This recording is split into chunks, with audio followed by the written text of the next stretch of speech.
We're live. What's up, everybody? Welcome to the movie tubers live stream here. As you can tell, we're late, and that is my fault. I had some technical difficulties, but we're here now, and we're excited to get started. Oh yeah. We've got Ken here with us. Say hi, Ken. Yo, what's up, guys? This is Ken from See for Yourself. I am here to talk about Hercule Poirot. It's very interesting because this is like the first time my experience with the movie we're about to talk about. So when I like recorded my review for it, all of my stuttering came around saying his name, and I don't know why I kept insisting on saying his name, but yeah, it was bad. Yeah, I can understand. The first couple movies of these, it was I was always like Kenneth Branagh's character, Right, when I right, talk to right. somebody about it. So Yeah. yeah, I definitely understand that. So let's get into that franchise part of it. That's the first thing I want to talk about here. If I Hmm. can get anything to work. Um, okay, there's us. Why There is we this go. not coming up? There it goes. Okay, all right. Awesome. I'm gonna figure this stuff out eventually. Uh, But the franchise. So we've got three movies now. These are all based on Agatha Christie books. Hmm. The first one being Murder on the Orient Express. Second one was Death on the Nile, and now we've got A Haunting in Venice. Yeah. Uh, Me personally, I know you said you weren't familiar with the other two. I'm not. This is No. this is the best of the three, in my opinion. Okay.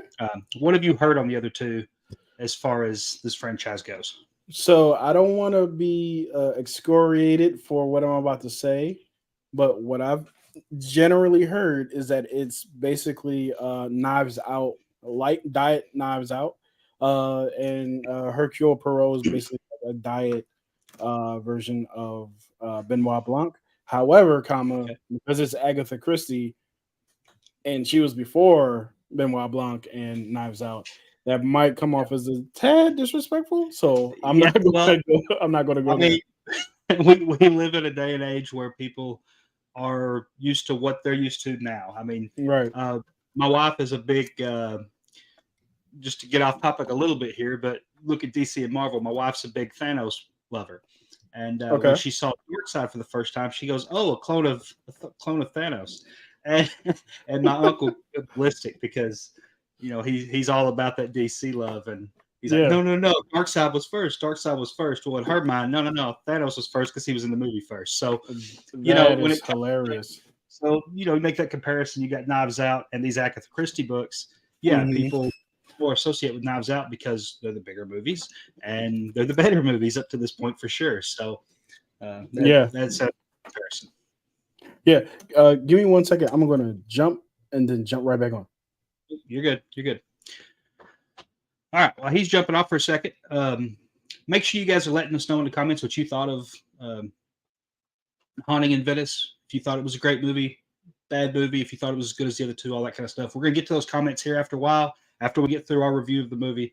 So we appreciate all of those that you're leaving for us up to that point. All right.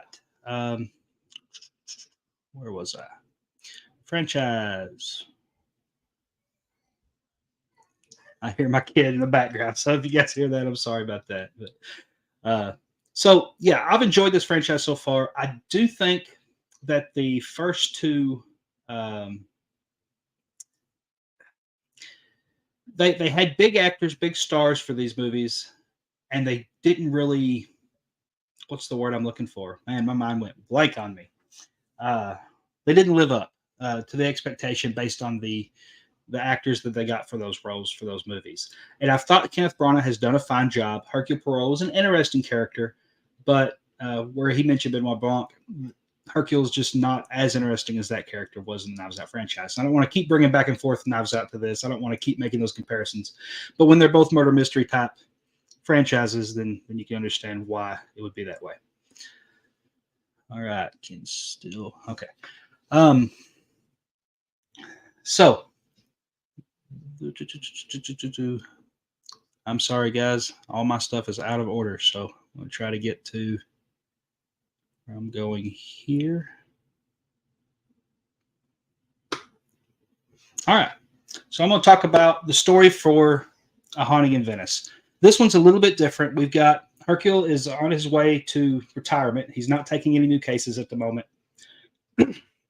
And he gets kind of coerced into taking a case that's a little different than his norm.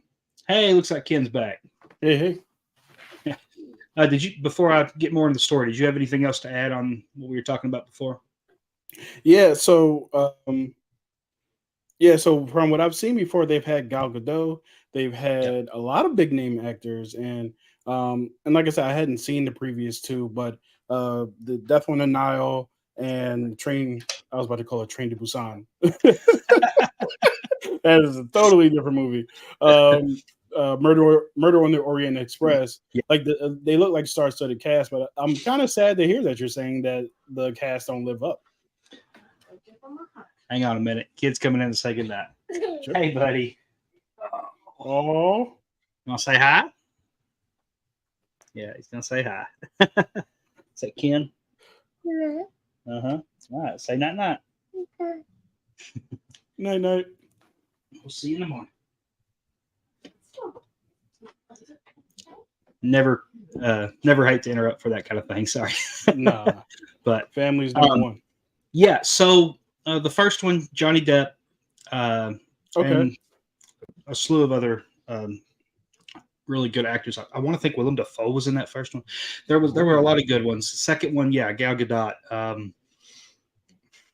I should have wrote down this cast before we started this, but yeah, do we know if it's Godot or Godot? Oh, I don't know. That's always been a debate. I say it different every time I say it, so I don't Same. You know, if she'd ever win an award, we might hear it on stage and we'd know for sure. But you know what? That's a good way to do it. Or also like look up like an interview. Yeah, we could do that. Yeah. I know that's I was saying Anya Taylor-Joy wrong for the longest time until she won that Emmy, and I'm like, oh, it's not Anya, it's Anya. So, you know, it's until they get to that point. It's not Anya? At least in the Emmys when she won for Queen's Gambit, they called her Anya Taylor-Joy. So that's the first I'm hearing of that. Okay.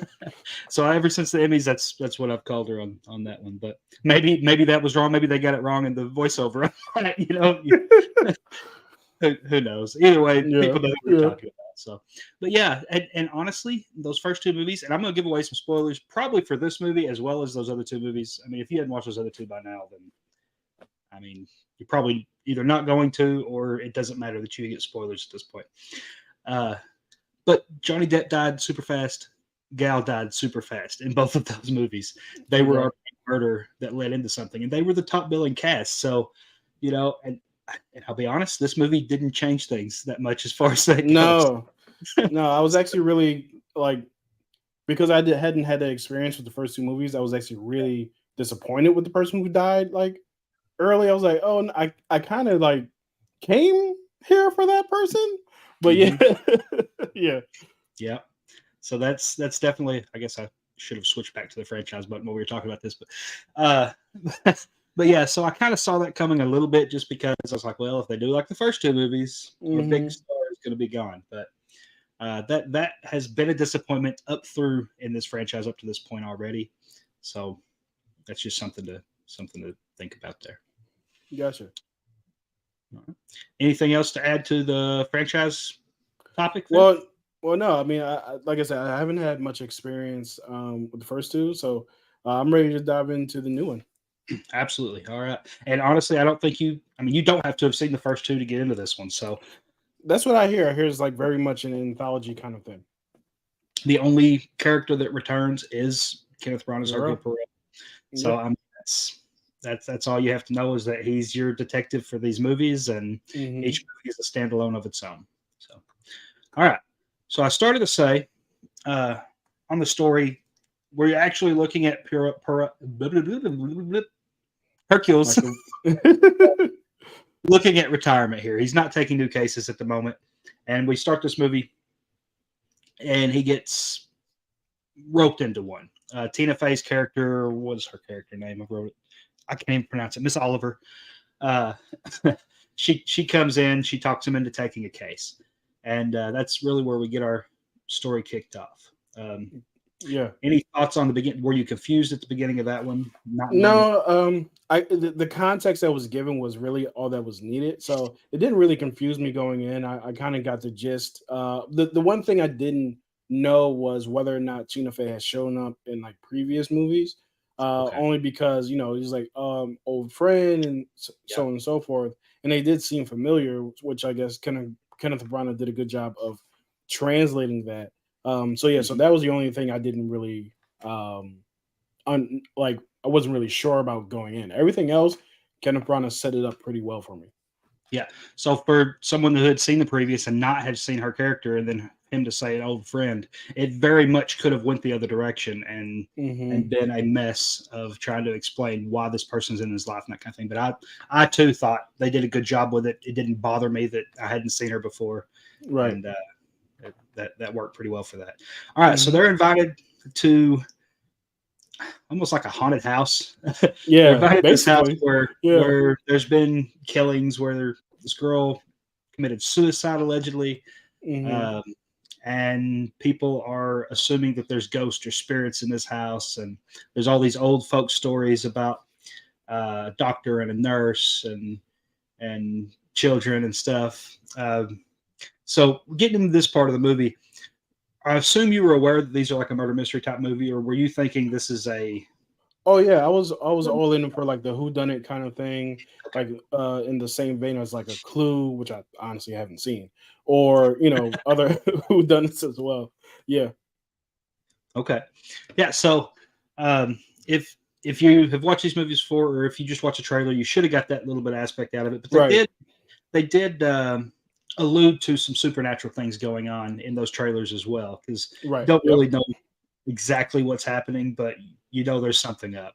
And Yeah. so you wonder if he's going to go in, and if his whole job is just going to be to Scooby Doo it, and show Hmm. that there's no such thing as ghosts and the entrapments and Yeah. stuff. And they kind of start out that way. I don't know how spoiler we want to get here. Um, We could probably honestly probably go with full spoilers to be honest with you. okay. All right. Well, Um, let's what's see. it? Let me.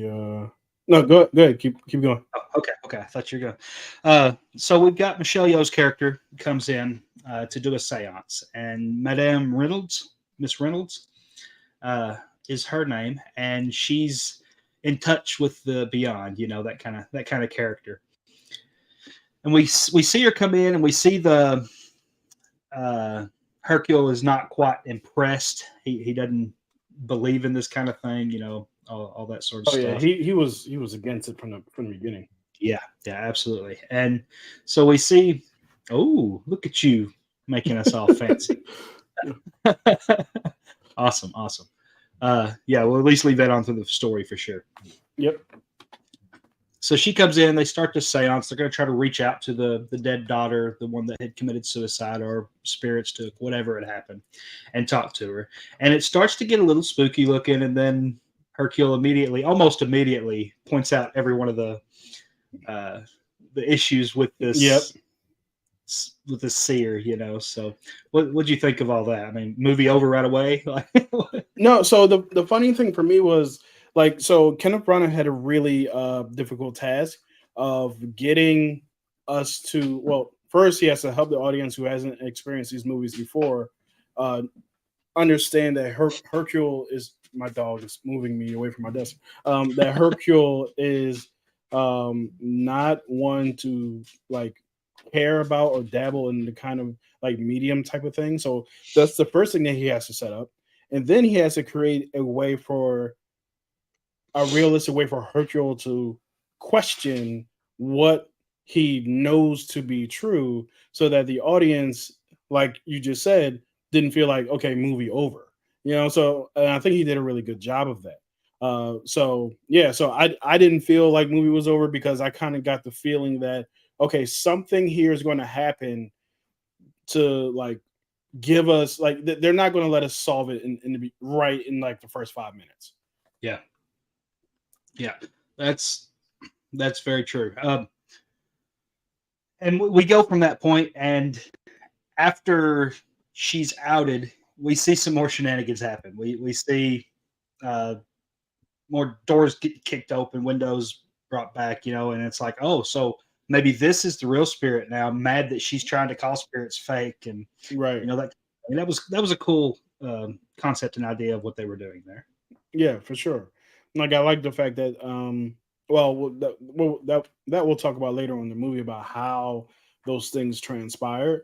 Mhm. But yeah, I did like the explanations and how all that stuff unfolded. All right, and then we get a little bit later after the seance. They go off, and we have our first character death of the Yep. group of the people here, and of course that was Michelle Yeoh. Michelle Yeoh, man. Let me tell you, So, I was so upset. I was so disappointed. I'm like, wait, this has to be a fake out because they didn't just bring in Michelle Yeoh just to kill her off. Because, like I said, I mhm, hadn't had experience with the first two movies, and I was here in large part because of Michelle Yeoh. Like I was yeah, also here because of the murder mystery aspect of it. But Michelle Yeoh, she's having like a Yeoh-essence right now, yeah, where it's kind of like rating best actress. yeah, yes, exactly. So whether it's Everything Everywhere All at Once or Shang-Chi, or she was a Yep. voice of one of the Transformers in Beast Hmm. I'm gonna call it Beast Wars movie that just came out. Um yeah, like she's She's popping up been on everywhere. a roll for a long time. Hmm. So yeah, so I was excited to see her. And Yeah, then excited to she see was her, no and longer. no, not excited to see her go. Yeah, so Right. um, I'll ask this right away. Did you have any suspicions on who you thought it was at the very start of this movie after she died? I had a suspicion. Well, after she died.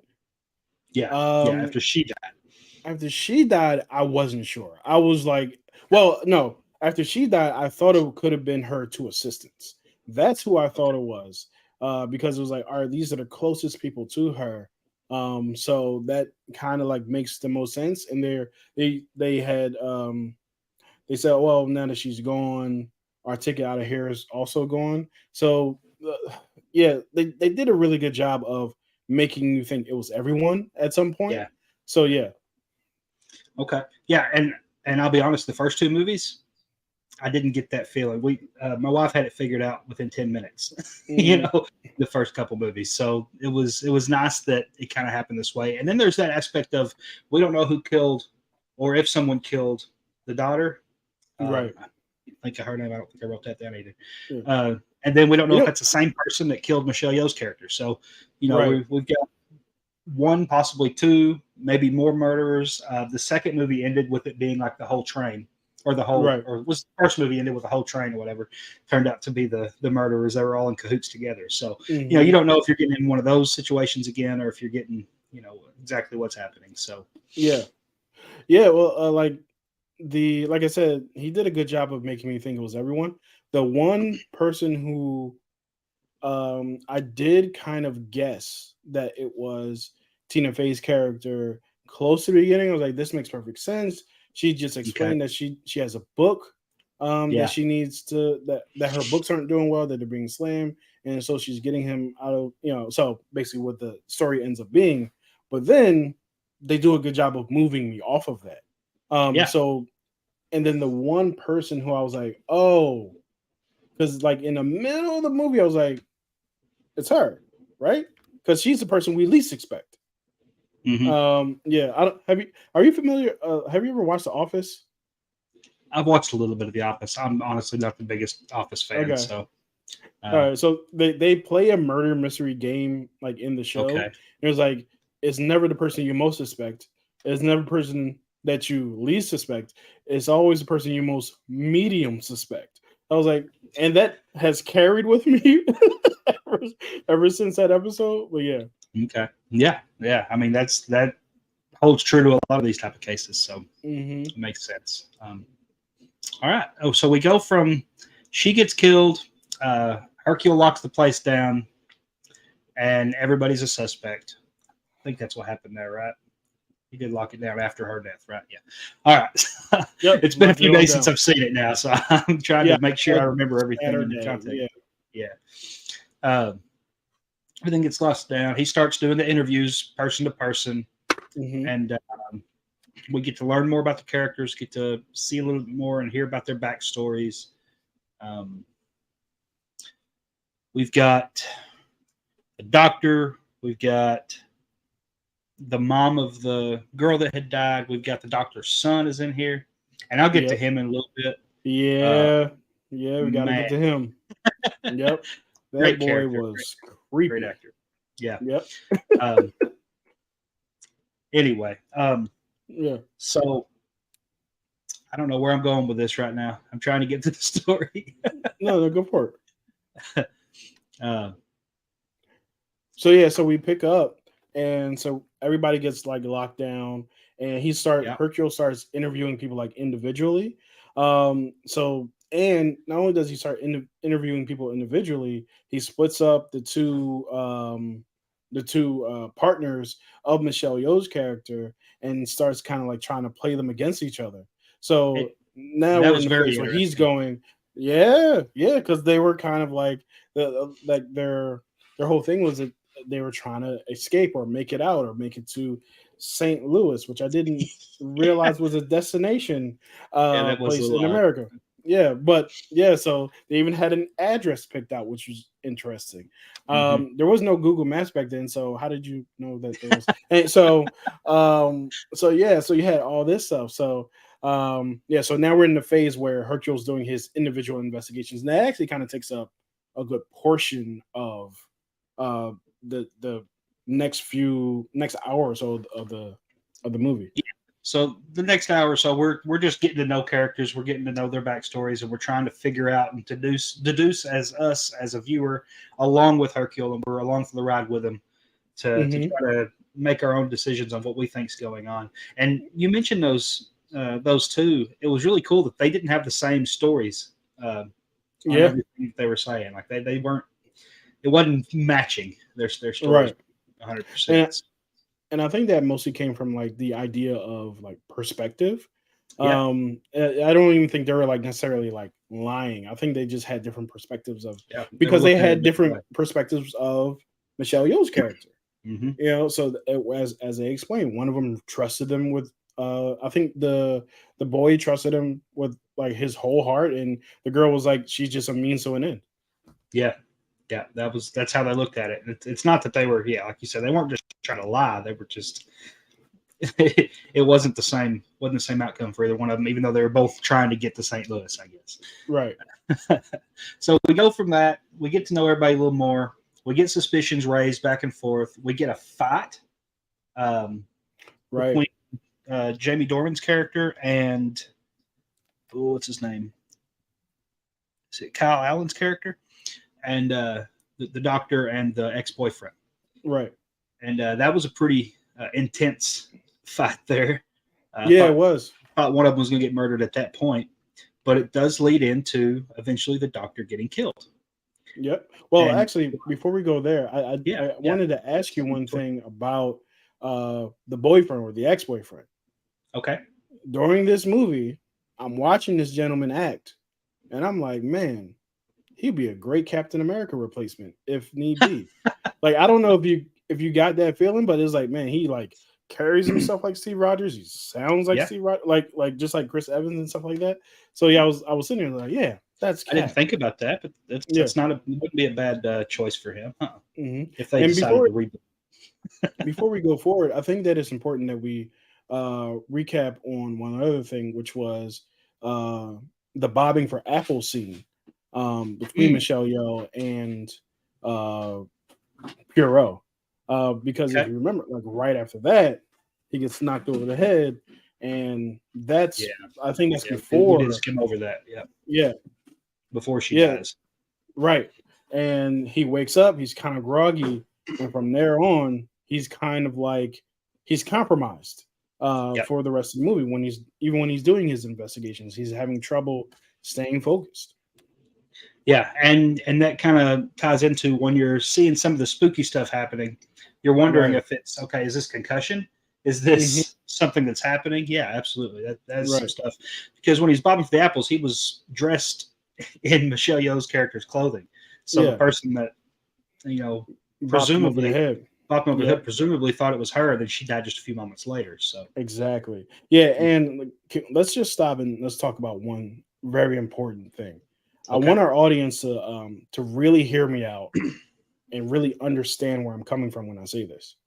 Bobbing for apples is disgusting. Don't do it. Why are you putting your head and your saliva in water where other people are putting their head in saliva? That's disgusting. Don't do that. And I'm off this point. So that's all I had to say about that. I was thinking about that during the movie. I was like, this is horrifying.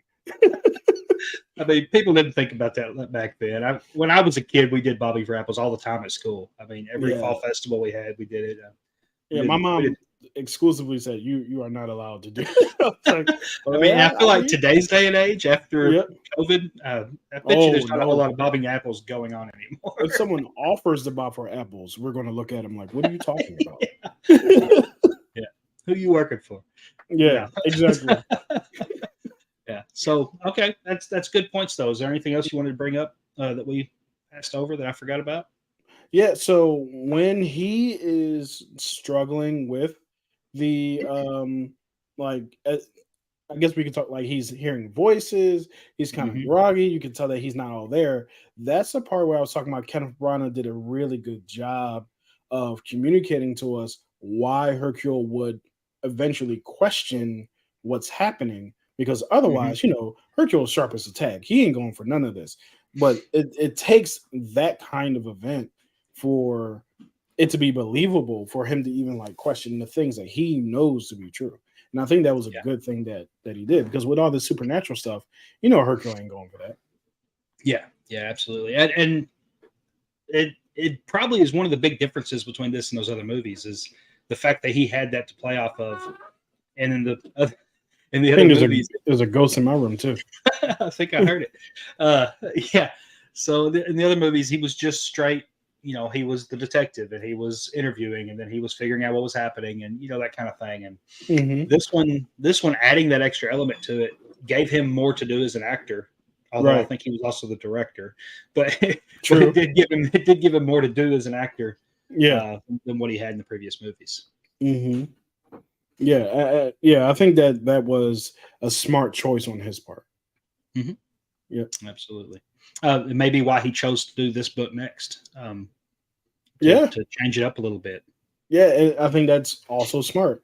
When Scooby-Doo goes on his adventures, it can't always be a ghost. Sometimes it has to be a giant lobster man. Like you can't keep it the same.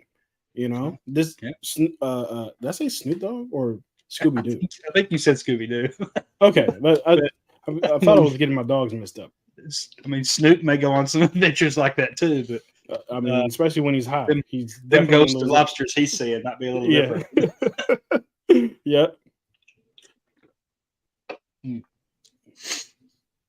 All right. All right. Any other points that you want to bring up? No, not from this section. Okay. All right. So then we get to the fight, and which leads us to the death. The doctor dies. We see a heartbreaking performance from the son's character. Yeah, and we have a new suspect because he was just in a fight with somebody, wanted him dead, and now it's like, okay, so maybe it's the boyfriend, but why would the boyfriend kill the girl, and why would he? So what's going on with that? So it gave us another suspicion that maybe wasn't on our radar before this point as much. Yeah. Now I thought that maybe he killed the girl. He might have killed the girl as an excuse for a reason to get out of that relationship. That was one thing that crossed my mind. Because we did learn he's in another relationship now. That's right. Yeah. Right. So yeah, absolutely, that could have been a motive for that, for sure. And from that point, I can't even remember what happened next. Yeah, so from that point, I think it was Hercule who was accused of being the killer, because remember it was the mom of the daughter who died, who gave Hercule the key, I believe. So I think that he became the suspect in the situation. Like, well, obviously it's not me. I mean, even though like I have the key and everything, that doesn't make any sense. And I believe in between that scene was the scene where they ended up traveling to the basement and finding like the beehive. Yeah. Yeah, yeah, yeah. That was kind of a creepy scene too. Yeah, that scene, I thought that they were in like legitimate danger down there Yeah, because it looked like the building was sinking, which was never addressed again. But it looked like that building was going under. yeah. It kind of did, and I mean that's some hard rain. If it was like that at the end, I'm surprised there's any of Venice left right now. Right. Like, just the way Yeah. it was happening in that. But I mean, I don't know my history on any of that stuff, so I'm not the one to ask Same. about it. I'm not a Venice But expert. but I mean, yeah, we get the basement scene. We get the little girl that he finds that then nobody else sees. That kind of stuff. And it's really starting to Right. get into that Yeah. spooky, creepy territory through as it gets further into the movie. Yeah. Um, but you mentioned him getting blamed and the key and all that. I think that was probably the turning point for him to start putting together what was going on. Because when he Yeah. starts getting accused and he starts thinking, "Hey, I'm getting set up," Yep. he starts putting together how he was set up. Yeah. And I mean, did the butler do it? Right. So yeah, I was thinking like maybe he I think just like you were saying, like, oh, maybe they like overplayed his hand, or maybe Mhm. they overplayed their hand in trying to set him up. I wonder Yeah. how it would have went if they never tried to set him up, but if he just like showed up dead, you Right. know, Right. Yeah. if the So that's doctor just showed up dead. yeah. That's kind of the thoughts I was getting to on it, or the process I was going through while I Hmm. was watching it. Anyway, Yeah. um, it's like, yeah, y'all messed up. Right. All right. I want to get to toward the end of the movie here. Hmm. On the recap portion, we find out who did it. Yeah, we do. They Hercule goes through um each and every step, as I'm assuming that he does, just like Benoit Blanc does in the Yep. Naga movies. They have like the scene where he's like, "Hold on, I have something to say," Yep.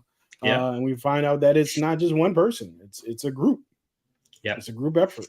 And I think that happens in a lot of these type of movies. It's usually not just a single person that's behind everything, Hmm. but yeah, we find out that well, first we don't even know about the kid yet. At first, we just know that somebody was behind writing the letters and stuff, but Right. and the blackmail aspect of it. But we learn about um, Tina Fey's character. Tina Fey's character and what she had Right. done in cahoots with his, what is With he, a the guard? former cop. Yeah. With Yeah, a the guy that used bodyguard. to be a cop, bodyguard. Yep. That's what I'm trying to say. We Hmm. find out that he's like, you never let anybody through to see me, and all of a sudden this time you do. And Right. so he's putting all that together, and he's figuring out Tina Fey's out to you know come up with a good story for herself. Hmm. Her character, which is very similar to her character in uh, Only Murders in the Building. If you've seen that, Right. watch that. Yeah. She had kind of a similar character in this than she did in that. Yeah, I haven't seen season 3, but I've seen season 1 and 2. Okay. Okay. Yeah. But yeah. And it's funny, like I don't think I've ever seen Tina Fey in this type of story play like a straight up character. Not when I Yeah. say straight up, I mean the innocent person, right? Mm. She's usually like if she's super close to the story, she probably the one who did it. Yeah. Because I think she enjoys playing those roles. Yeah. I think so. Especially when she's not doing comedy. Right. Yeah. Yeah. Yeah. That's a good point. So we find out that Tina Fey is, I guess, the leader of the culprit, or leader of the group that has was trying to frame Hercule Poirot and also get the money from the family. They all had different reasons why they were there. Hmm. But yeah, but for her, it was as we mentioned before. Um, she had a couple books that sold poorly and were reviewed poorly, and I think that I I caught it like not from the beginning, but close to the start of the movie where it really seemed like okay, so she's using him to get a story to write a good book, right? For Yeah. like inspiration, what have you. Because I Yeah. think I've seen that type of story before. I wasn't like 100% sure because, like I said, Kenneth Branagh did a good job of making me think it was. I thought it was a kid at one point. Like Yeah. so, he did a good job of making me think it was everyone. So I moved on that and moved off of that. And then you had Yeah. Michelle Yeoh, who was just there for the money. Yeah. Yeah, I honestly, the Tina Fey thing, yeah, I mean, I could see that from the start, but regardless of whether she was behind it or not, she was in it for the money. yeah, I mean, I was looking at that like that anyway, because she was looking for a good story, and now I did kind of figure that she was behind the Michelle Yeoh aspect of it, okay, because she got him to go in there for that story and to try to out Michelle Yeoh's character. I thought, well, she's probably paying somebody off when she got out, and it's like she was paying this girl off to get Hercule. hmm She'd have another story to write about, and use his character and his likeness and whatever she's going to yeah. do. Excuse me. Um, Anything else on those characters that were outed at that point? Well, the funny thing is that the time that they were outed, Hmm. you could tell that the movie wasn't over yet. There was Yeah. still something going on. So Hmm. I kind of like, okay, so this seems like not the halfway point, but we're not quite yet At the solved. climax. There's still a little bit more, yeah, to get through. Yeah. Yeah. Yeah. And then once I think that actually happened. I think they were outed before the uh the doctor died actually. Were they on that one? Okay. I Yeah, didn't remember. because then they heard the scream and then they ran to the scene of the crime. Okay. And then we knew there was more. Right. Yeah. Um, yeah. So then we found out that the mother was inadvertently to blame for, well, at first inadvertently, uh, accidental overdose of a plant or a honey from a plant. Right. Now it was the same honey that she gave to Hercule in the beginning to poison him, to drug him Yeah. essentially. Yeah, Yeah. so that was like I think he caught that.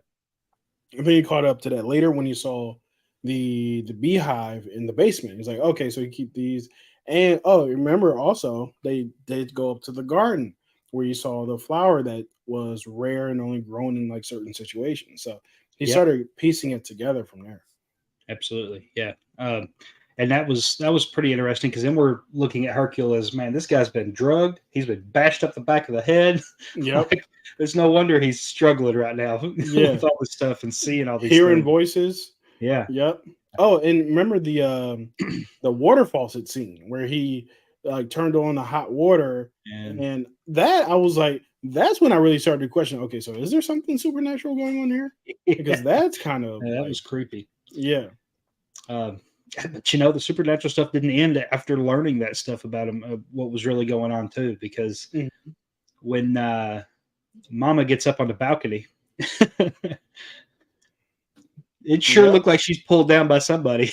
yeah, surely did, uh, absolutely. And that at the end, I was like, I was still questioning it, but I like the fact that they did that yeah, because even because it was like even though Hercule has proved his point that this is a bunch of hootenanny, if you will, there's still potential, a little bit like potential doubt of whether or not the supernatural is real. Oh, as a matter of fact, we both know. So at the end, when the are we getting to the end with like when the mom, you know, yeah, yeah, yeah. yeah. So that Hercule saw none of that when the daughter was pulling her down.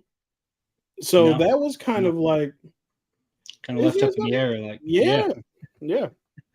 Yeah. maybe the drugs were having him, allowing him to see things that weren't. I mean, and the kid. I Hmm. mean, the kid wasn't on the honey, and he That's kept true. saying he sees the children, or he sees the Yeah. different things, and He had his I see dead people moment. yeah, absolutely. You almost expect for everybody to be dead and him to just be like, Right.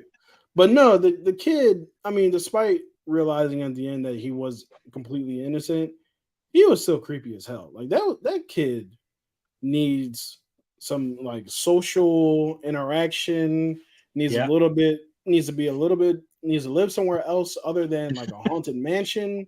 You Uh-huh. know, he's got Read like his Adam's, books. yeah, he's got Adam's family vibes, and I think that he needs, you know, a little bit more sunshine than he was allotted. Because right now, you know, I don't think he would fit in well with most like With social normal settings. kids. Yeah. Right. Yeah. You're probably right. Yeah. Well, so that pretty much gets us to the end of the story. Is there anything else in the story you want to talk about? Yeah, so at the end of the story, we find out that the kid was the one um, who was blackmailing the mom Mm-hmm. just so that he could save up the money for the dad. Yeah. I believe, yeah, so he could save up the money for the dad because the dad was really struggling with stuff that happened in the war and what have you. And I think we come to find out that the dad was also struggling with knowing that the mom was the one who was responsible for killing the kid. Yeah. Um, Yeah. but I the got cool that thing Yeah, but the cool thing that happened was he was tasked, the little boy is tasked to make it right. And the way he did that was by sending the two assistants of Michelle Yeoh's character off to a random address in St. Louis. So yeah, so it ended really well. And also like that it ended with Hercule getting off, no, getting off his behind and like really like knowing, finding out his purpose that he could still help people instead of Mm-hmm. like just like rotting away in like retirement, which is Yeah. really Yeah. funny. Did you see Glass Onion? Uh-huh. I thought it was really interesting that back to back movies they were We kind had of the like dealing with detective like trying to retire and yeah, give it up. semi-retirement kind of thing. Yep. Yeah. Yeah. Yeah. Yeah. Actually, I think my as a matter wife of pointed fact, that out when we went to watch this one. and now that I think about it, it actually wasn't necessarily retirement, more so than they actually incorporated COVID into um the into Glass Onion. So that was kind of like the Mm. reason why he couldn't get out. At the same time, he was in that situation where he was isolated and couldn't do anything. So Yeah. it did give off those same vibes. Yeah. Yeah. Absolutely. I will say one more thing on the kid from the story. I love that they ended this movie giving that kid a redemption for the blackmail stuff, and even though he had good intentions to start with, to find a way to use that money to help the other two get to Missouri or whatever, that was Yeah. really cool. It kind of gave you a heartfelt ending to the movie, that kind of thing. So that was really nice. Yeah, I did like that as well. You didn't want to leave that kid. You didn't want to leave the audience feeling like that kid was indeed just a creepy kid. You Yeah, know, so they yeah. did give him a good ending there. All right. Well, that's all I've got with the story. If you've got anything else to add before we jump into talking just a little bit more in depth about the actors. Okay, yeah, sure. No, I don't have anything else for that. Okay. All right. Um, Looks like we've still got a couple viewers. It ain't been a whole lot tonight, but it's nice we got a few people in here, and we'll get to those comments Mhm. here after a while. All right, now let's move on to the actors. First off, we've talked at length about Kenneth Branagh. This is Yes. the best, to me. This is the best he's played this role. Okay. I don't know how well this actually did in theaters to know if this is a I franchise didn't that's check going the to box office. continue. Yeah. But Hmm. I hope this franchise continues after this one. I probably wouldn't have said that before this one came out. Um, Okay. but Was Death on the Nile that bad? it wasn't great. Okay. uh, Okay. I've said since watching it that it was worth a watch once, and I'll never rewatch. Got it. So that's Yeah. that's kind of where I am with that. Like it was Mhm. interesting enough that I don't hate that I watched it, but uh, it's not one I'll probably go back to. This one I'll probably watch it again in the future. Yeah, I for wouldn't be sure. I opposed to think this this one is a once. rewatchable movie. Yeah. So there's that on that. But Kenneth Branagh at the end we've talked about a lot. Did you want to add anything else other than what we've already said on him, his character? No, I think the only other thing was I'm curious to know, like I'll be curious to see like interviews with directors who end up like directing themselves in a movie.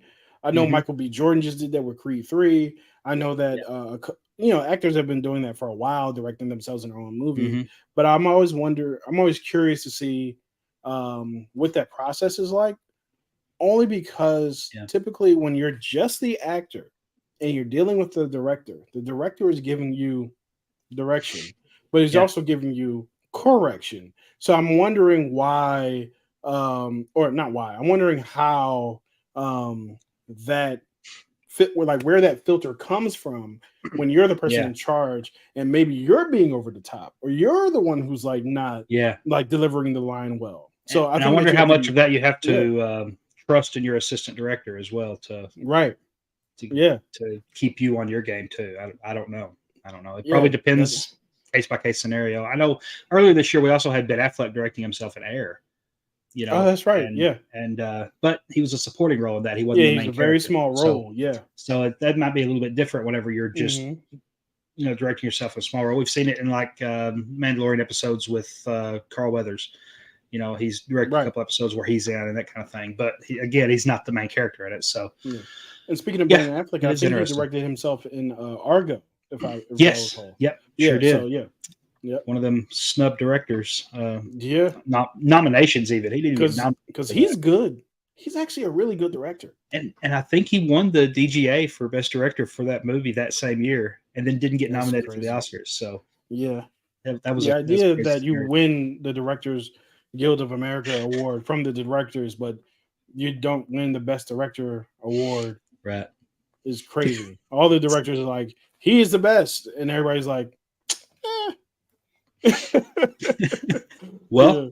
so Mhm. speaking of Brana directing, we'll get into Jamie Dornan, who was in Belfast with Kenneth Branagh directing just a year or two ago. Which I don't know if character you was watched Jamie Dornan? Because I'm Belfast. not familiar with He him. was the dad. He was the Okay. dad. He the one that had traveled to work and came back and that kind of stuff in that movie. In fact, we'll get to him in a minute, but Jude Hill, the kid, he was the kid in Belfast. So Brana is working with people he's worked with before in this particular movie. That's always a And comfort. yeah, yeah. And that may have been part of why those characters in particular I thought really worked in this movie. And maybe it was a Mhm. comfort level with the director having worked with him before that helped with that. Yeah. I think that you'll see like a lot of directors do work with the same people because it is a comfort. Like we've seen Jordan Peele work with the same people before. Yeah. Not Jordan Peele. I'm sorry. We've seen no, he has worked with the same people before, but Mhm. he's also I'm thinking of Michael B. Jordan and uh Ryan gosh, Coogler. Ryan Coogler. They've worked on Hmm. several projects together, whether it's Creed Yeah. or Black Panther or Fruitvale Station. Like Yep. Yep. they've been partners in this thing for a while. So yeah, so Tarantino those, does that. Scorsese does that. yep. They have their guys. Scorsese, Leo, and De Niro are Hmm. like peas in a pod, man. Yeah, Yeah. so yeah, there's a lot of evidence of that, especially if you're going to be like a first time director. You want to work with people that you worked with before, I think. Yeah. You know? James Gunn is notorious for working with the same actors. Oh yeah. I expect everybody in Guardians of the Galaxy to be in the DC universe At by some the point, by the somehow. Yeah. midway point. Yeah. Maybe right.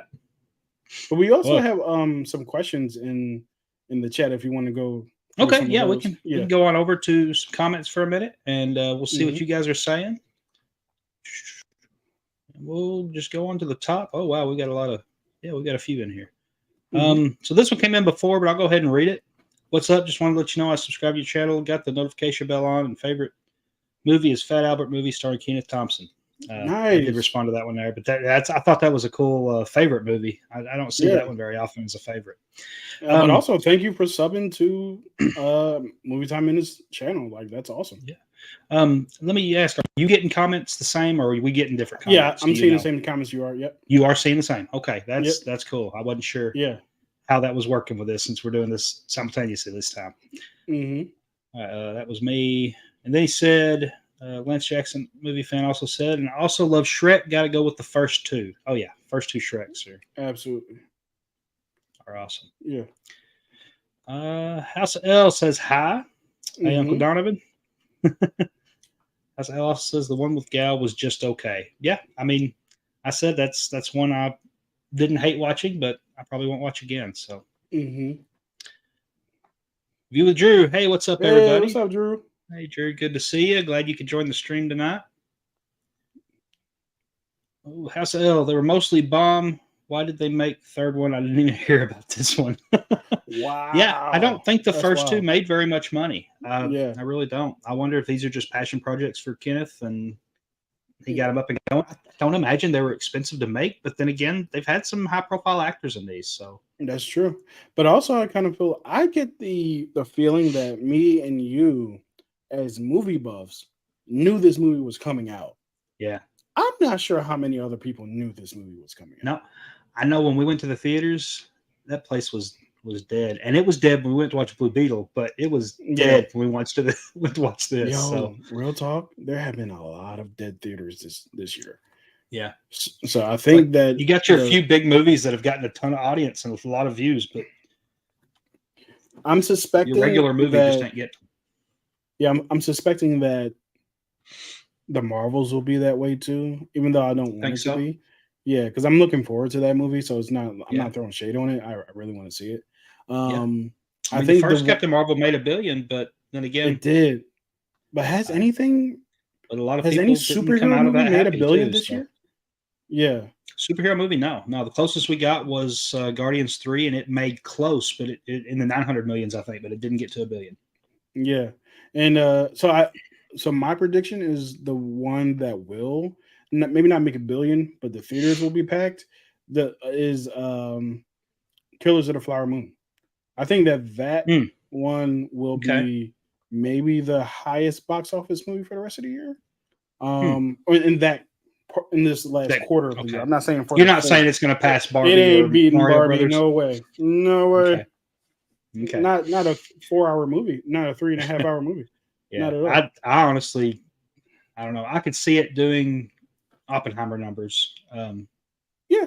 Maybe Yeah. that, and Scorsese's De Niro and that's very. Leo. That would be good numbers if it gets to Oppenheimer numbers because it did really well. Yeah, Oppenheimer made what 100 million. I think the first weekend. Yeah, and it ended its run somewhere in the 700-800 million. So like it was Hey, very big that's for great. Christopher Nolan to get to that Yeah. point. Yeah, in that level, especially releasing the same weekend as Barbie. Yeah. Yes. Yeah, because you don't get So to $100 million movies in the same weekend. That yeah, never happens because they never yeah, put those kind of movies out in the same weekend either. But yeah, yeah. Right. I mean, there were different audiences, but you were getting the same audiences going. The whole Barbieheimer thing hmm was pretty cool. and the Barbenheimer thing was created by the fans, so they Hmm. really we need a rebate or something. Yeah. Let's see. Army Hammer was in the one with Gal. Yeah, that's He's the true. one who was And out here biting folks, right? yeah, he was also left out of all the marketing for that movie, even though he was a major character.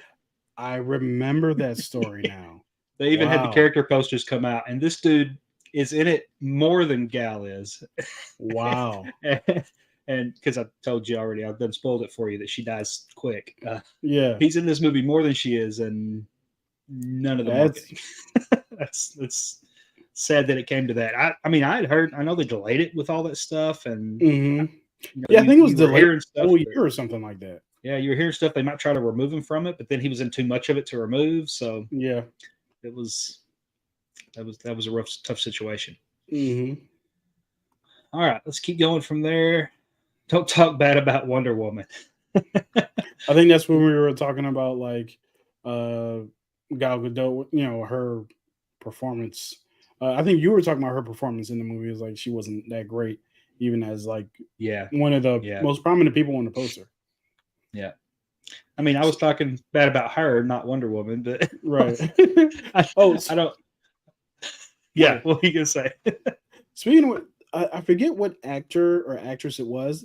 Did you hear that story? I think it was either earlier this year or late last year when a fan of a movie sued a production company because they put a certain actor like on the poster, but the Yeah, actor either wasn't in it or in the was trailer. barely. The actor was in the trailer It was in the but trailer. wasn't in the movie.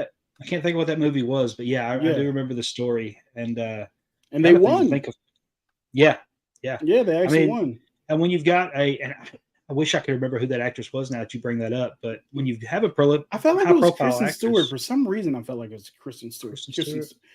I wasn't sure if it was like a I her, could an be Aubrey wrong. Plaza, or a. Oh Yeah, no! Who played Blonde? Blonde, Atomic Blonde. No. Mm, I'm afraid to go into another page in case my camera goes away again on me No, it's before we okay. started. So No, it's all good. I want to think it's that actress. She's got an accent. She was nominated last Florence year Pugh? for no. Nominated for an Oscar last year. Last year, okay. For playing Blonde. Madonna, maybe. Anna de Armas. I think Yeah. she was the actress that was Yeah. that was in that trailer. I said Kirsten Stewart. How about that? Yeah. Yeah. We're getting some help down here. I just wasn't seeing it. Thank you, Matt. Like we needed it because we were all over man. the place. So I should say I was all over the place. I was too. I mean, and also, what's up, Matt? Yeah, hey man, how's it going? Yeah, I can talk all day with people just normal, and I just spit out names. I get on camera like this, and I'm like, I'm an idiot. Oh, I don't know anything. absolutely. You get on camera, and you're like, your brain just like, I don't want to know anything anymore. It's like, hey, this is the worst time to be doing this. Yeah. I will get a few more of these, then we'll get back over to our talk a little bit. Mm-hmm. Cosmic Broadcast, good evening, fellas. What's up, Jonah? It's good to have you here with us. See you tomorrow night. Yeah. All right, we're doing our Ahsoka episode 6. Yeah, good time to advertise that. If you guys want to see us again, is my camera going wonky? No, you're good. Maybe. Okay. You're in the Matrix. If you got it was freezing up looking on my screen. So if you want to see us again, you can see us tomorrow night over on Ken's channel. See for yourself. We're going to be talking all things Ahsoka episode 6 and just tell you exactly how bad it was. Ooh, one of us loves it or likes it. One of us hates it, and I'm pretty sure a third of us is probably just going to be in the middle. We'll see. Yeah, we shall see. But yeah, the Cosmic Broadcast is going to be joining us for that tomorrow night. So y'all be sure to tune in and check us out for that. All right, Sean says hello. What's up, Sean? It's good to have you here with us tonight. Hey, Sean. Dragon Movie Guy. Love the live stream, fellas. Well, we love that you're part of it with us. 100%.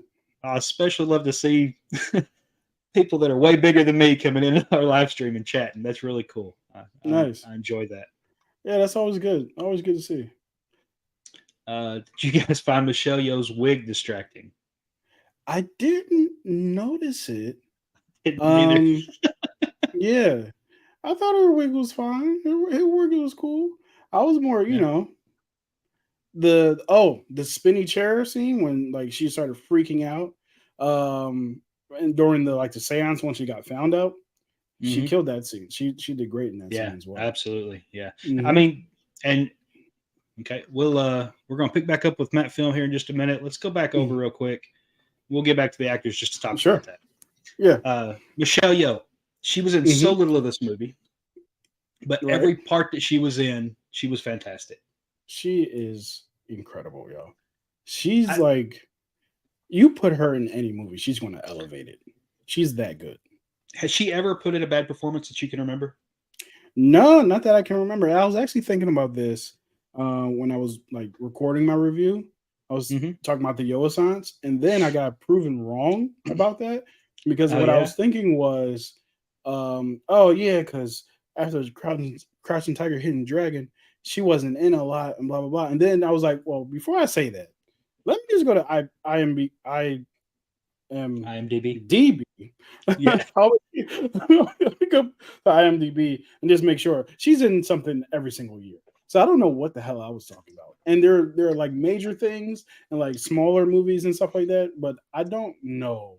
But I do feel like Everything Everywhere All at Once was something that as a matter of fact, I found out that she was in Crazy Rich Asians as well, which I haven't seen. Oh, such a good movie. Yeah. I hear a good movie. I do hear it. Yeah. I'm wanting a sequel to that so bad. I don't know why we ain't got it yet.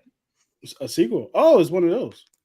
I want a sequel to that really bad. Okay. I don't know why we hadn't got it yet. Yeah. Gotcha. Crazy Rich Asians is really good. I'm gonna have to break down. It's really where I first started thinking, hey, Aquafina is going to be something special too. Was when I watched that movie. So because Hmm. she was great in that too. Um, Have you seen her in The Farewell? no, no, I've not watched that yet. The Yeah. Farewell, crying, Okay. Okay. Good to know. tears. See All right. it. Yeah. All right.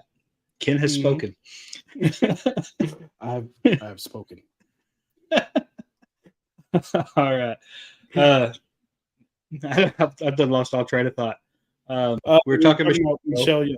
before Yep. we got off. Yeah, all of a Hmm. sudden there, but yeah. So she has been in a lot of things over the years, but Yep.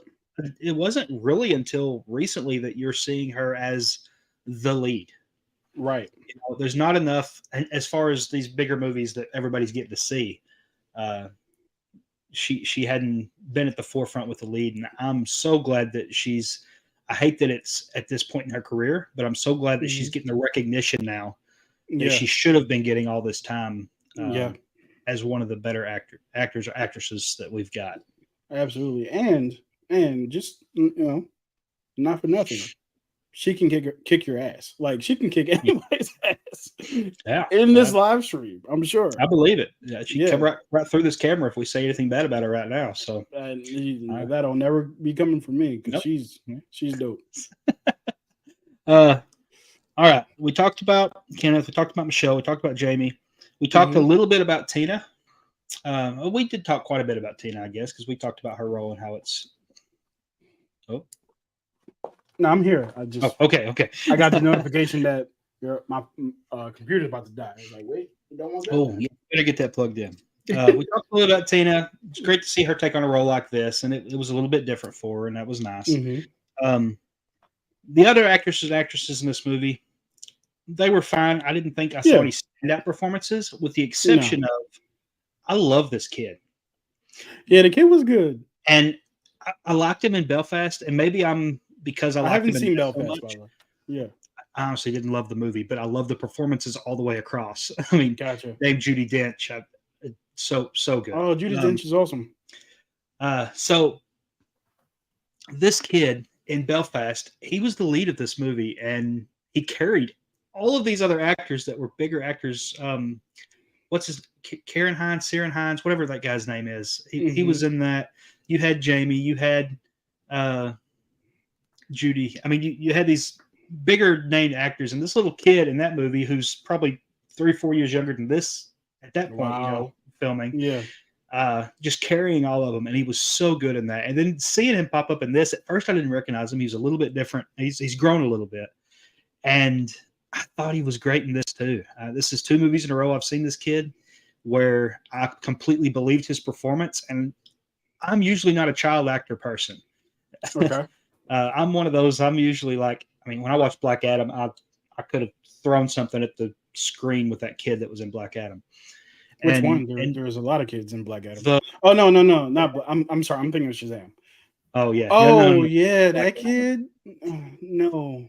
So Cease and So I'm desist. usually pretty down on the child actors. I'm like, they need to grow. I see potential. That's usually what I'm looking. I'm looking at this kid, and I'm like, I want to see this kid do more things right now.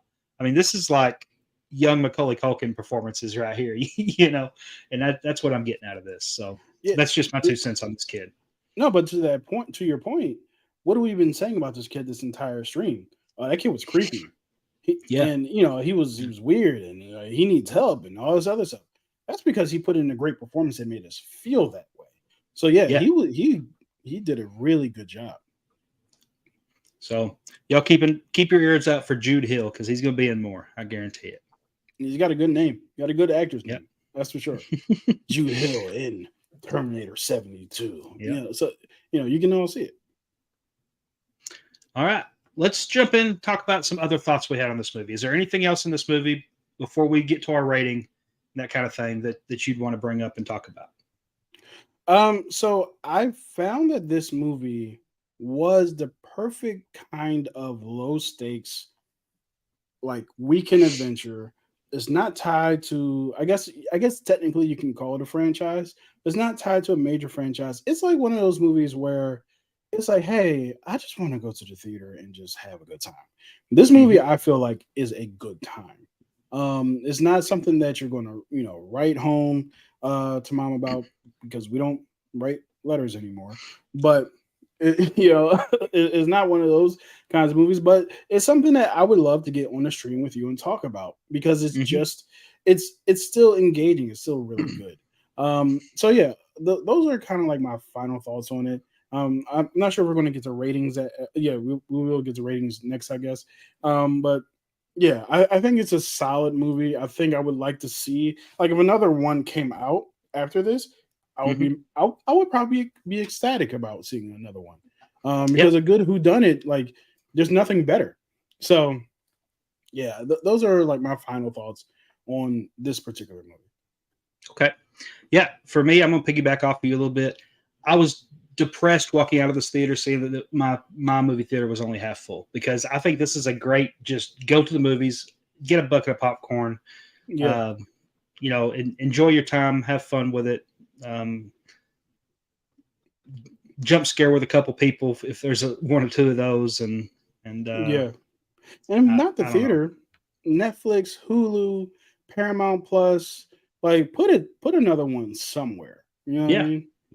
yeah. If these aren't performing there, there's an audience for these somewhere. You can definitely find one of Absolutely. these streaming services because I can't imagine these are super expensive to make. I No, mean, they probably put more special effects in this one than any of them, and even with this, I didn't see what the budget was, but I can't imagine it was really high. I can't imagine it was high either. I'm gonna So look it up while you continue. okay, all right. Well, while you're looking that up, I'm going to go ahead and jump into my rating. My ratings, I don't do number ratings. I think Ken may. Um, I don't do number ratings. I just I give a thumbs up, vacillate. thumbs Yeah.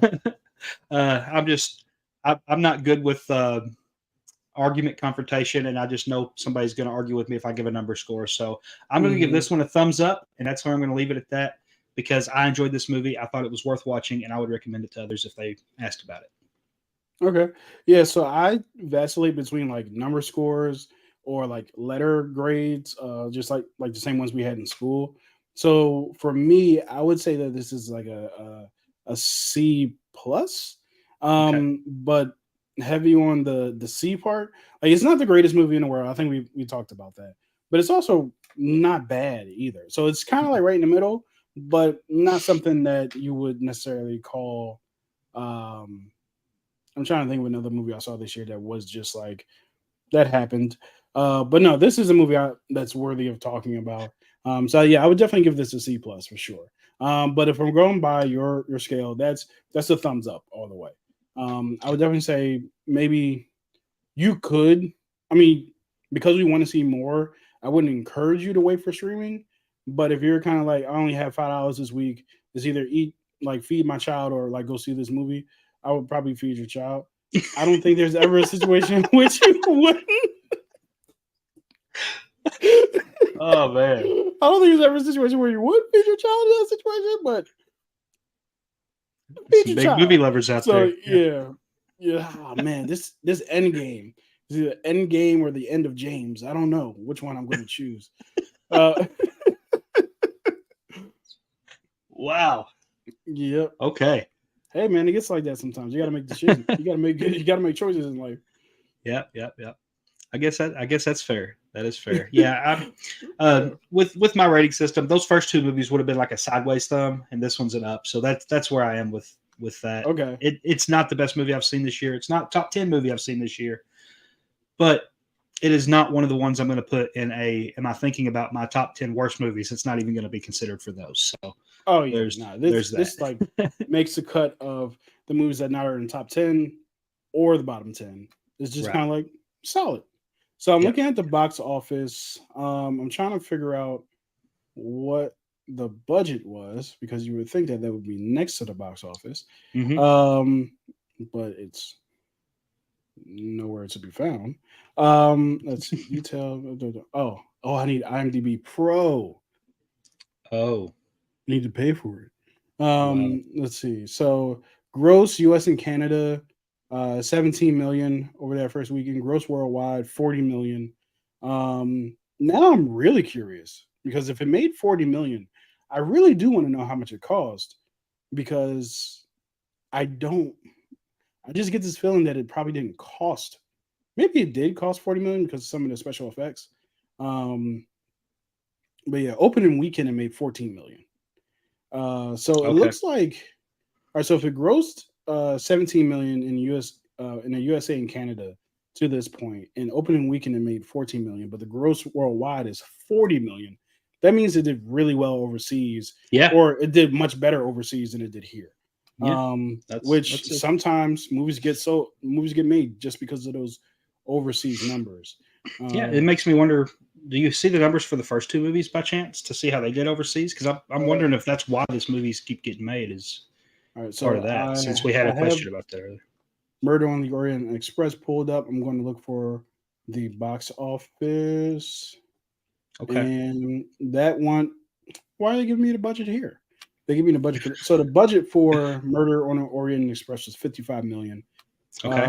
Let's see. Opening weekend it made 28 million. Total gross was well, gross US and Canada was 100 million. Let's just say that. Okay. There's a lot of numbers here.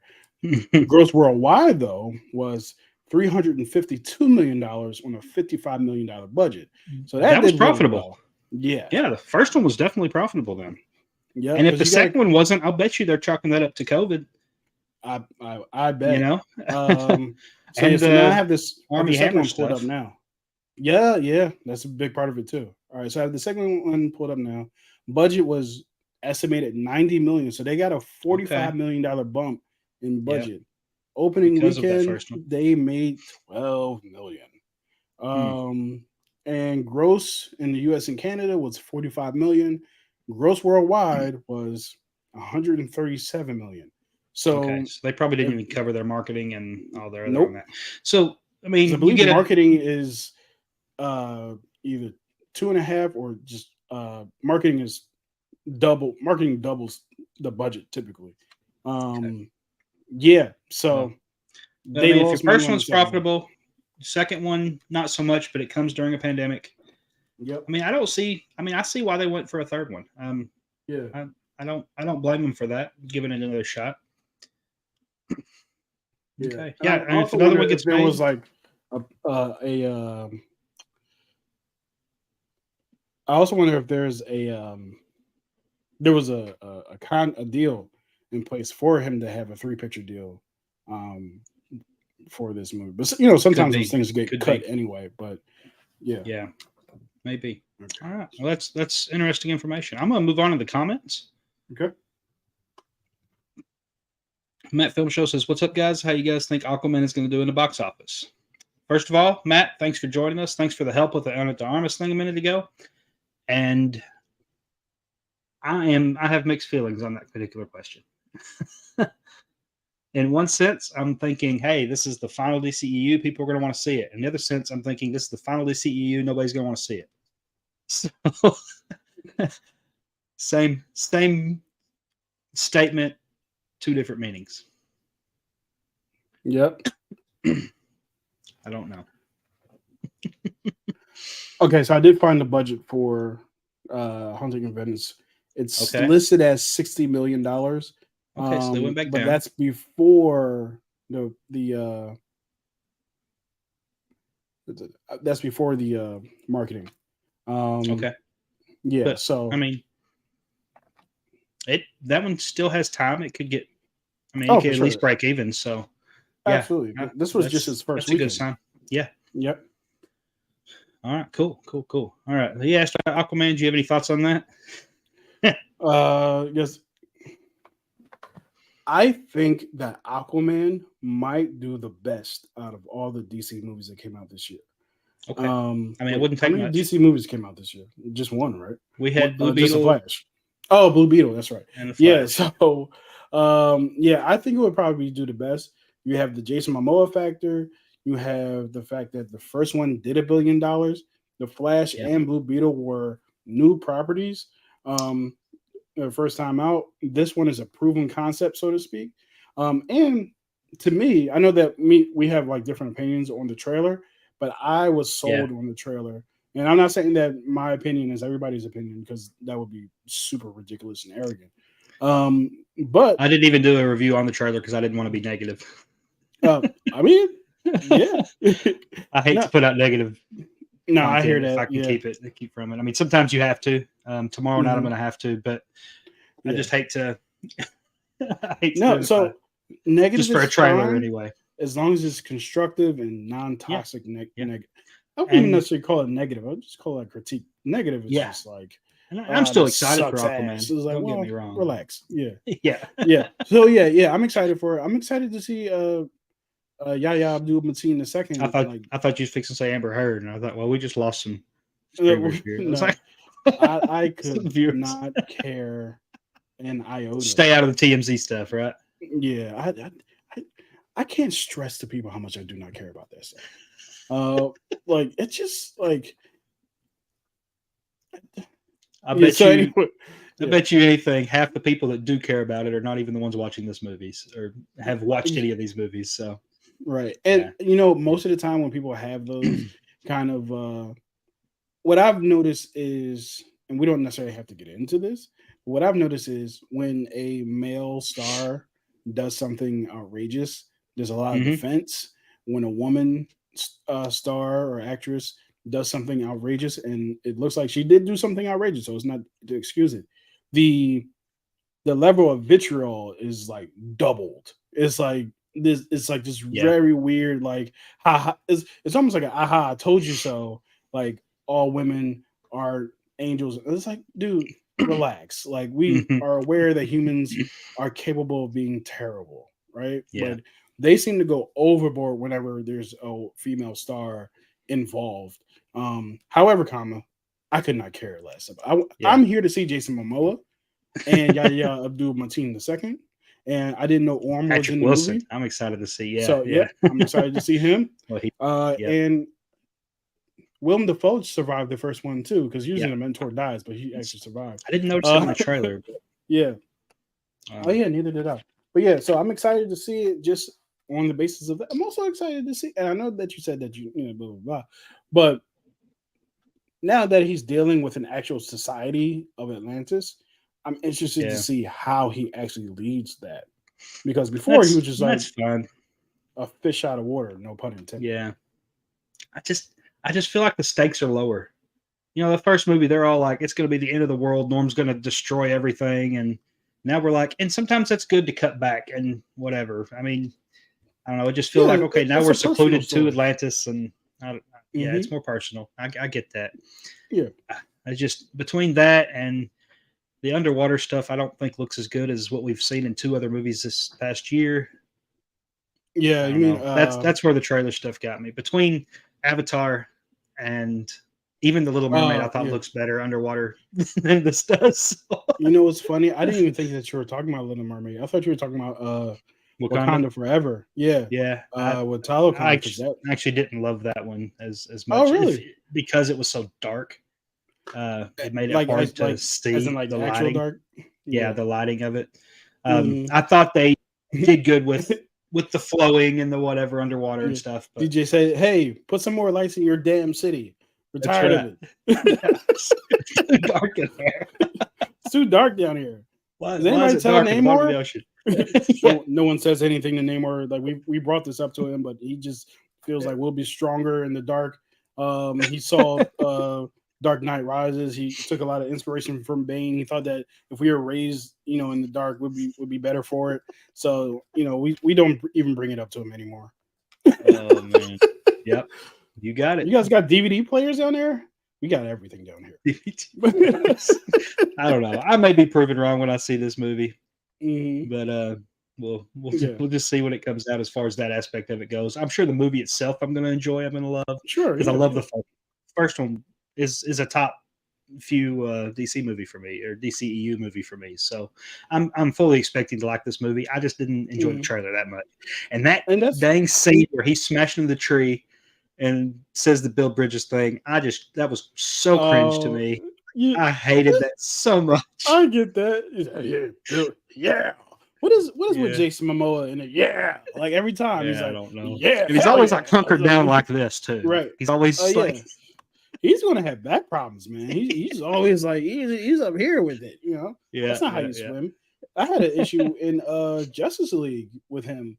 because one of his first scenes seeing him swim, he was swimming in jeans. I'm like, that's not appropriate. That doesn't look comfortable at all. That's not comfortable. Yeah, I guarantee you. When I say I have a problem, I'm not saying I have a real problem. I'm just saying I'm not talking to you. I'm talking Yeah. to people who are weird. It's like, what do you mean you got a problem with this? This is fiction. It's like, hey, listen, all right, relax. Dragon right. movie guy said he got to go. Thank you so much for joining us, Hey, man. thanks for joining us. We are going to get to your questions here in a minute. You can maybe catch them later, or if they're even questions, or if they're just whatever they are. But, all right. Yeah, we need to get back to these comments. Got off on that Aquaman tangent. Matt Film Show, Ana de Armas. Yeah, that was. Thanks for the help on that. We had blank minds. So, Dragon Movie Guy said, "Who was the worst actress, Gal in Nile or Natasha Sabine in Ahsoka? All right, How much worse could Sabine be portrayed? LOL. Yikes. Thank you. All right, listen here. Listen. The Sabine pile on and hate, we gotta relax. Okay.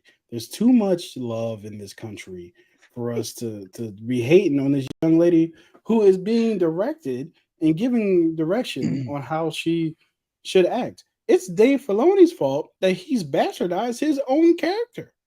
Mm. He did it. He is in charge of this whole thing. He even directed the first episode in which Sabine started off her temper tantrum brat phase. Well, this episode didn't do no favors for her, in my opinion. He's also the writer of the show. So yeah, this is one of those weird things where it's like the architect of this thing is getting none of the blame, but the actress is getting the blame. But the writer, the creator, and it's not like it was given to like a different director or a different writing team, and they bastardized it. He did it to himself. So let's put a little bit more attention on Captain Filoni here. But yeah, but also, yeah, she's not a great portrayal of the character either. So I'm not disagreeing with that. I'm just saying let's lay off the actress a little bit. Yeah. I'm told if I would watch all of Rebels and not just a few episodes, that I would really fall in love with her character. Sabine was dope. She's one of the best characters in the show. But I'll say her character in this show has made me not want to go watch Rebels. So I mean, you gotta watch Rebels, man. Rebels is one of those shows where I shed a tear at the end. Like the last, I was like, I can't believe this is over. I don't want this journey to end with these characters. But it ended so well. So yeah. Well, I will say, to answer this question, Gal or Natasha, I'm going to say the worst actress was Gal, because Gal had good script that she could have used, and she wasn't great in this movie, and it was actually a relief that she died.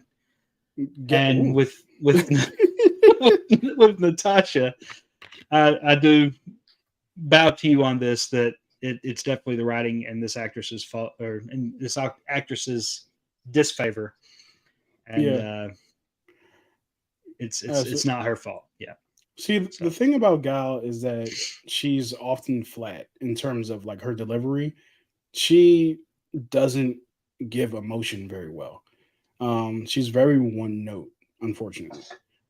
She's not a terrible actress, but asking her to carry an emotional scene, any scene with like emotional weight, it just comes off just like every other thing that she says in a movie. It's monotone. She's the same throughout.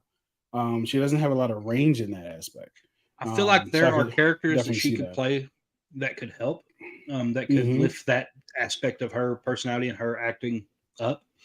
I actually think, and I'm gonna lose subscribers for bringing up this movie, but Snow White, she's playing the evil queen. Okay. And I think that might be a good role for her.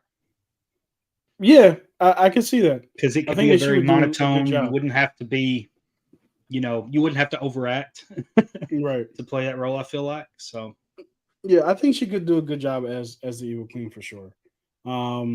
She definitely has, like, and you look at the evil queen, you look at Gal Gadot, if they're keeping her natural skin tone, that's totally fine. But if you also painted her face like that powder white, like either way, She looks like the Mhm. evil queen.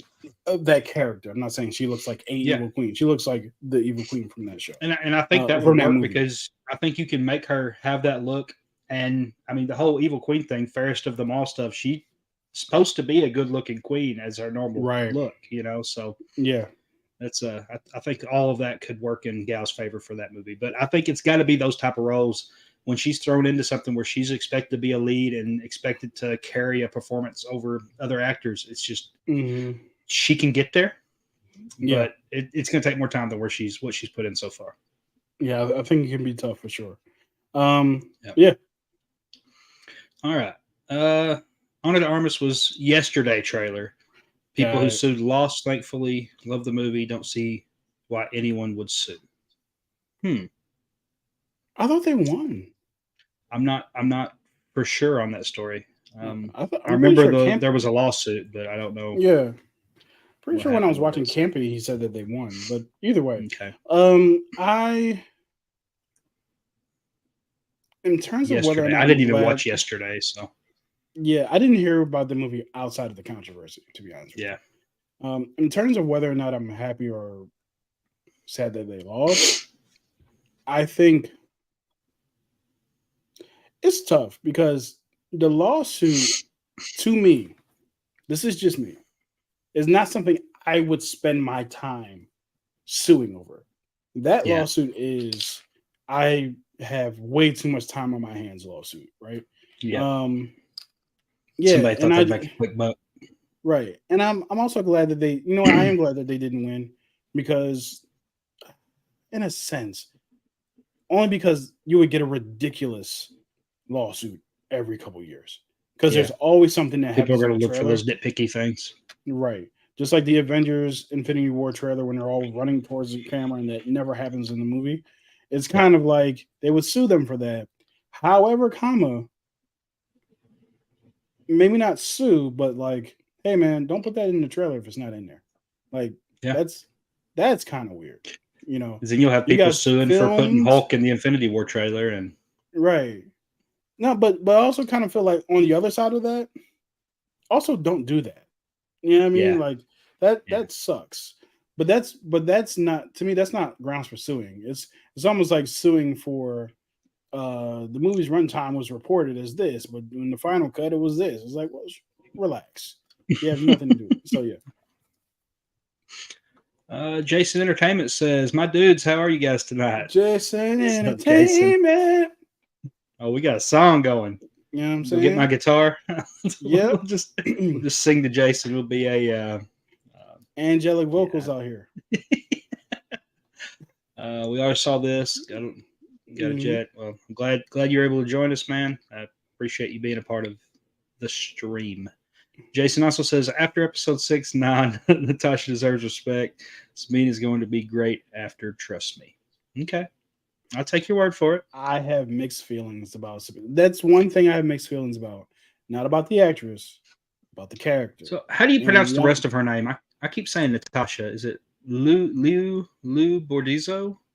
I would say Lou Bordizzo, but okay. Yeah, I think that's a solid. I mean, I don't want to say solid pronunciation. That's a solid guess. I can say that. Well, I would say I'll find out whenever she wins an Emmy for this, but yeah, she ain't getting it. DJ, that was mean. That was mean. I hope all the best for Natasha in her future career outside of Star Wars. Yeah. I'll have to get off that wagon.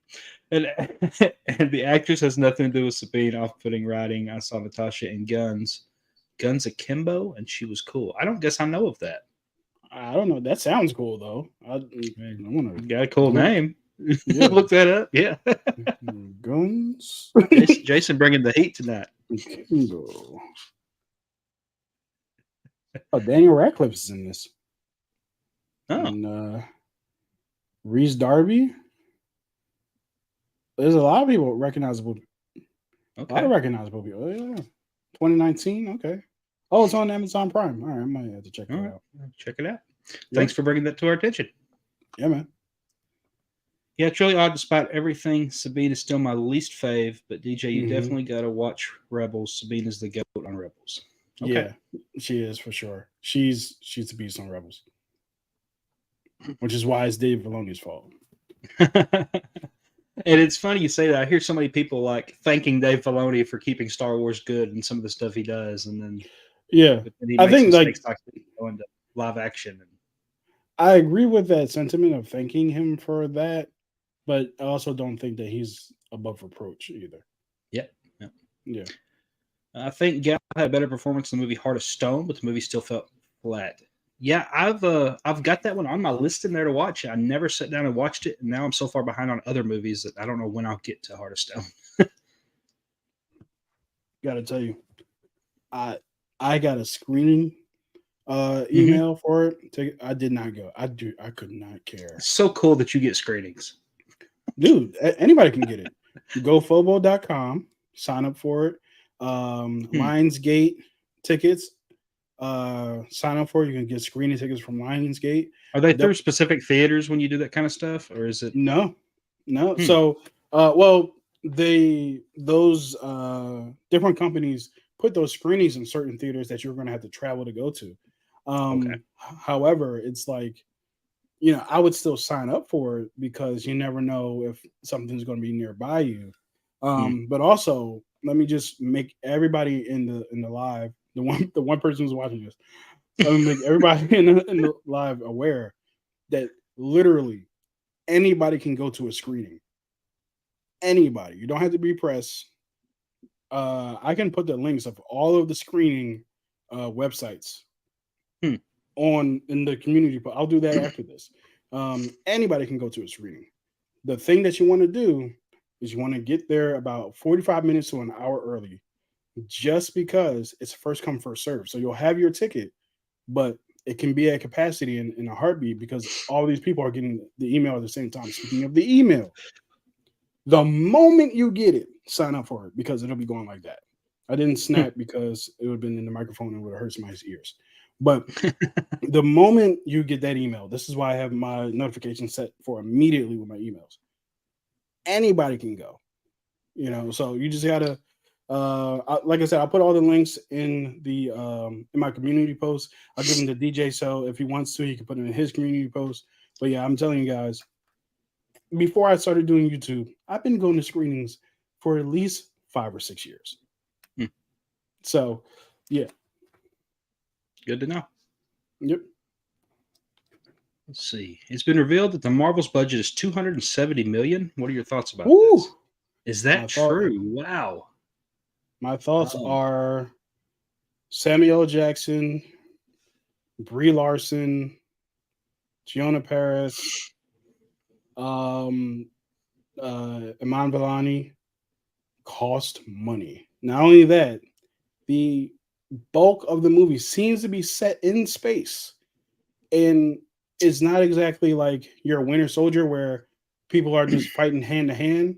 There's a lot of beams and a lot of yeah, phasing, a lot all of of the stretching. powers that these characters have are going You to got take three, some effects. Yeah. yep, three power sets that are completely effects based and big and bold too. And it's like I said, it's set in space, so there is nothing in this movie.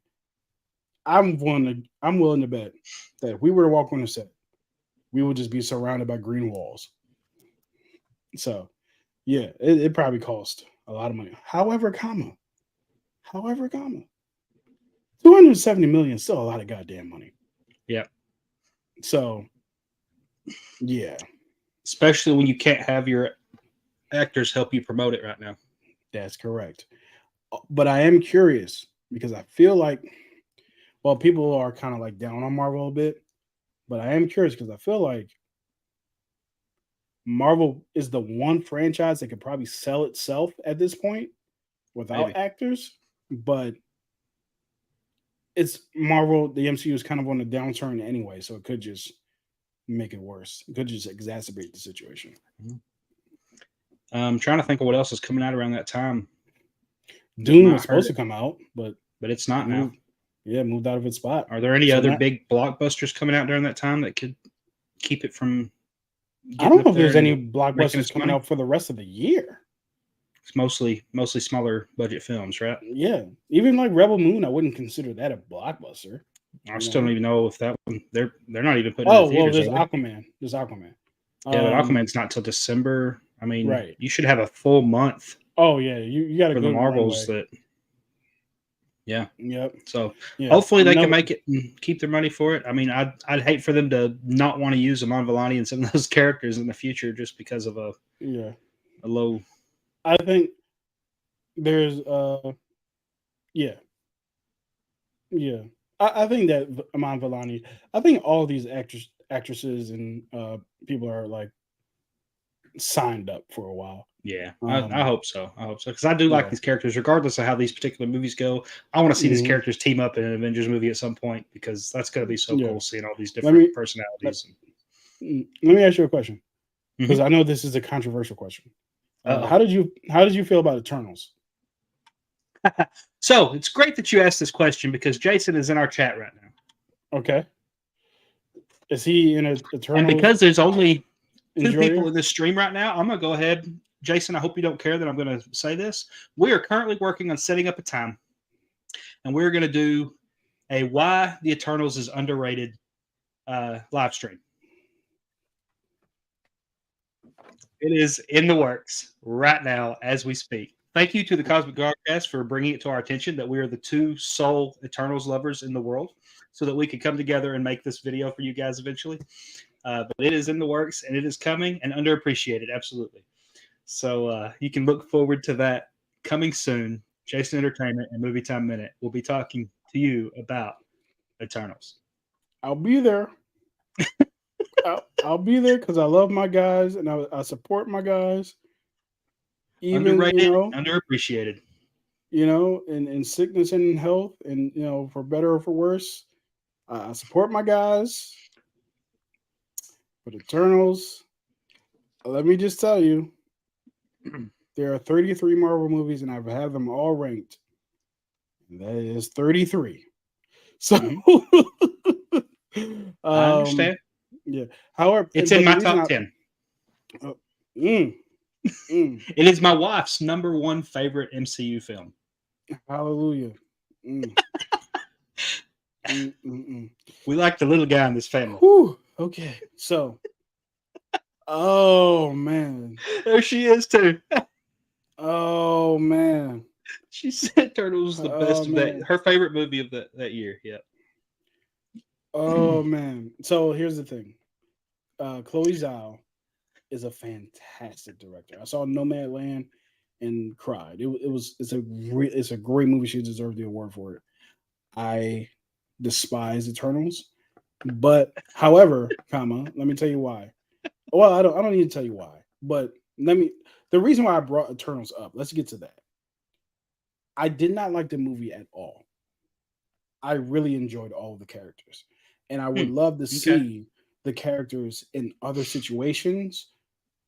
In other situations, because all the characters worked for me. The story, the way it was told, the way it was laid out, that did not work for me. But all those performers, all the characters' powers, all the but everything else around it, just didn't work for me. For me. For me. For me. For me. I'm just saying for me because I want And for people a to lot of love what. people. Yeah, I want people to love what they love and enjoy what they enjoy. So I'm never going to try to yuck anybody's yum. Well, there However, are a lot of people in agreement with you. yeah. So I'm just, but the reason why I brought it up is because just like you were saying about characters, you wanted to see characters and other things. Even though I despise that movie, I would love to see those Eternals, the individual characters and other things because I think that they're good. Yeah. I think that they are good, well designed characters. I just don't like the story that they were used in. Yeah, but that's it. All right. Let's fly through a few more of these. See where we're Mm-hmm. at here. We saw 270 million, so we're here. Anybody can, yeah, anybody can go, but man, after 30 minutes, at least for me, it's already full. Oh, talking about the screenings. Yeah. You gotta get there at a decent time, and you gotta get that email early. Cross my fingers I can see the creator in advance. I think a friend of mine got tickets for that, and I'll be going with him. There's Hunger Games that comes out 2 weeks after the Marvels. That one will probably be big. The trailers have been good. I didn't watch the trailer. I'm also not going to react to the trailer because that is a movie that I could not care any less about. But I want people to enjoy before the trailers. Yeah. I knew I was going to have to see it because of the wife, but I wasn't excited for it until I saw, Peter Dinklage and Viola Davis and, some of them popping up in that trailer. And I'm like, you know what? This is going to be halfway decent. You said the magic words. Viola Davis is number one. She looks good in this movie. Peter Dinklage is incredible. So I'll check out the trailer and see what's up. And more Rachel Zegler. She's popping up in a lot of stuff right now. I don't know who that is. Let me. Rachel Zegler. West Side Story. She was just in Shazam 2. She's gonna be Snow White. Oh, yes. So she's the star of this Hunger Games movie. So, or one of the ones, really? Along with the actor that's playing Snow. Okay, cool. Yeah. Yeah, she's good. She's a good performer. They've at least put together some decent performers. Decent. We'll see how the story. Davis. We'll see how the story pans out. But yeah, the trailers have got me more interested for sure. Yeah. All right, Jason, Eternals, baby. Jason also says, and underappreciated. What else does he say here? And why Eternals is one of the best MCU and superhero movies of all time. Okay, here I'm just going for haha. Look at that. He said it. He said it. My beautiful wife, who should be in bed, I'm not sure why she's up watching the stream right now. Eternals was the best of that year. I disagree because that's also the same year of Shang-Chi, and to me, Shang-Chi was the best of that year. But Shang-Chi is the best movie out of Phase 4, second best movie out of Phase 4 and 5. To me, it's the best.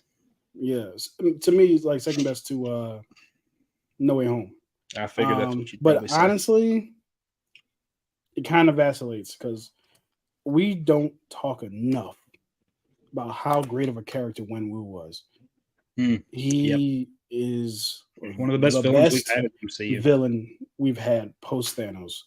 Yeah, bar none. I agree. So yeah, absolutely. Me too. It's in my top 10, I think, for Eternals. Yep. But I'm not alone. Chelsea, I totally agree. And that is the last of our comments tonight. I'm being ambushed. You're being ambushed? Oh, at the end of this? Yeah. I got Jason and my wife coming to my side here on this stuff. At least I didn't bring up Jar Jar tonight until now. Man. Tomorrow night. We're going to bring up Jar Jar tomorrow. Me and Jonah's already talked about specific Jar Jar. Yeah. What if Jar Jar was like in the mouth of like a space whale? It has been just traveling to different universes. What if Jar Jar is another one of the characters we haven't seen a face revealed from? I would be very upset.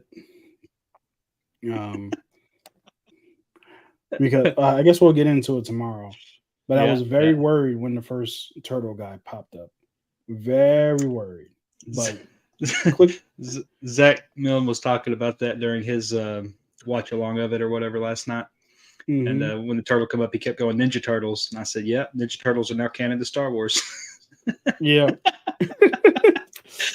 But you know what? I feel like the fact that we don't know who's in the stream. Spoilers, real quick for episode 6. I feel like the fact that there was a community of them made it better. Because there's always like in these shows, there's just this one character who's like really annoying on purpose. They make it annoying on purpose. Yeah. And it's just like, why is this character taking up valuable airtime? But it was a community, and it turned out to be pretty cool. So, take that as a lesson, Star Wars fans. You don't always have to go off your first emotion. I'm going to read one more, and then we're going to go ahead and finish this out for tonight and Sounds call it a good. night, if that's good with you. Yeah. Jason says, yes, Ken, Wenwu was fantastic. I think MCU after Endgame did a good job with some relatable villains like Wenwu, Namor, etc. Namor was great too. I totally agree. Yeah. Oh, all right. He says he almost cried at episode 6 of Ahsoka. Yeah, I know it. I almost cried too, but probably for a different reason. I was just going to say that, but Jason, just be prepared for an avalanche of different varying opinions tomorrow night when we talk about Ahsoka, because someone on this panel really enjoyed it and someone else really didn't. And let me tell you, I may I'm not stop the watching the person who show. didn't. I don't know. Woo! We'll just have to see. That is a take and a half. But yeah, I'm good. I'm good to wrap up. All right. Well, thank you guys, everybody, for coming, being a part of this stream. Whether you were on my channel, whether you're on Ken's channel watching, we appreciate you. We love that you were here. Ken, you got anything else to say before we jump off? No, thanks. Like you just I'm tired. My brain just like shut down. Well, thank you everyone for joining us tonight. Had a great time talking about A Haunting in Venice with DJ at Movie Time Minute. Make sure that you subscribe to his channel. Also subscribe to my channel if you haven't. I am Ken Sparks from See for Yourself, where I give you my opinion on movies, but still encourage you to form your own opinion, or in other words, see for yourself. All right, y'all. Good fight. Good night.